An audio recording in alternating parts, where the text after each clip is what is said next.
E agora no punto de mira está o reloxo centenario da Casa do Concello de Pontedeume. Ao parecer, as súas sinais acústicas cada cuarto d'hora para un veciño que acabou acudindo á Valedora do Pobo. Será tamén silenciado?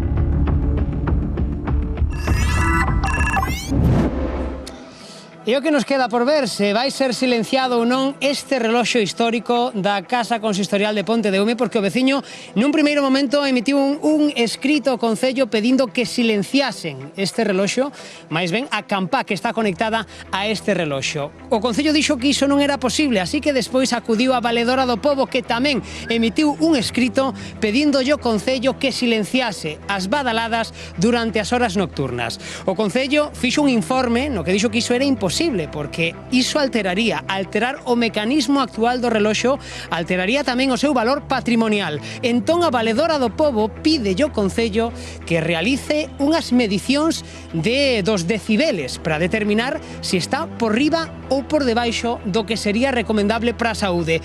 O punto está agora mesmo neste momento. Dicía antes o compañeiro Espiño que este veciño non está empadroado aquí en Pontedeume. De feito, estivemos preguntando por aquí, pola zona céntrica desta vila galega, e ninguén nos soubo dicir onde vivía este veciño, ou se vivía realmente aquí ou era un veciño que estaba de paso. Imos ver, compañeiros, todo o que pudimos descubrir ao longo desta tarde.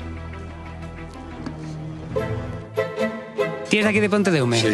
Alguna vez escoitaches o son das campás que tocan cada cuarto de hora? Millones de veces, de pequeño me despertaban todos los días. Pienso que sonaban más antes que ahora. Nós sempre vivimos aquí, na paralela a esta rúa, e máis, a min gusta oílo. ¿Por qué va a molestar? Si por lo menos nos enseña la hora.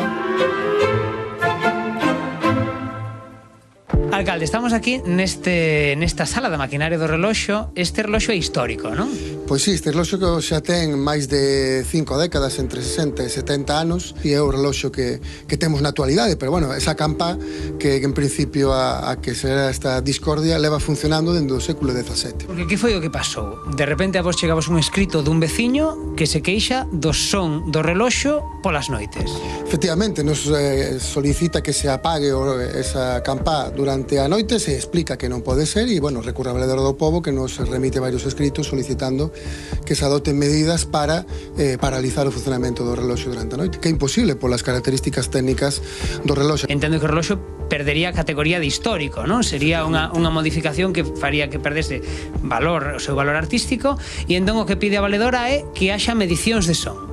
E está nese momento agora mesmo a cousa. Está encargada a medición e vamos a definir onde se vai facer, pero en todo caso, aínda que fora así, non vamos a poder modificar esa maquinaria con garantías e, por lo tanto, non é vontade do Concello facela. De feito, eu levo 10 anos xa de alcalde e é a primeira vez que temos unha queixa sobre esa cuestión. Isto é como se en Santiago solicitaran que non tocaran as campás da Catedral, da Berenguela, ou xa non falemos no Vaticano ou calquer outro sitio.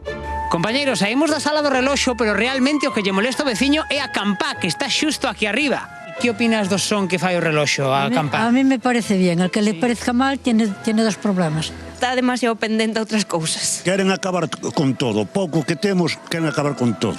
Ahora resulta que no podemos oír las campanas. Le compré un chalet ahí en Cabañas. Aí sí que non se escoita, non? Claro.